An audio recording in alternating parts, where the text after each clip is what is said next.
حدثنا عبيد بن إسماعيل قال حدثنا أبو أسامة عن هشام عن أبيه عن عائشة رضي الله عنها قالت: دخل أبو بكر وعندي جاريتان من جوار الأنصار تغنيان بما تقاولت الأنصار يوم بعاث. قالت: وليستا بمغنيتين. فقال أبو بكر: أمزامير الشيطان في بيت رسول الله صلى الله عليه وسلم، وذلك في يوم عيد. فقال رسول الله صلى الله عليه وسلم: يا أبا بكر، إن لكل قوم عيدا وهذا عيدنا.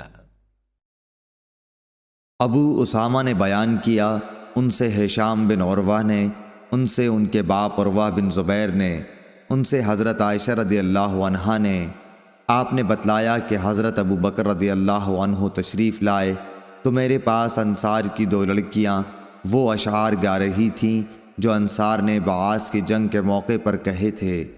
हज़रत आयशा रदी अल्लाह अन्हा ने कहा कि ये गाने वालियाँ नहीं थीं। हज़रत अबू बकर रदी अल्लाह अन्हु ने फरमाया कि रसूल अल्लाह सल्लल्लाहु अलैहि वसल्लम के घर में ये शैतानी बाजे और ये ईद का दिन था।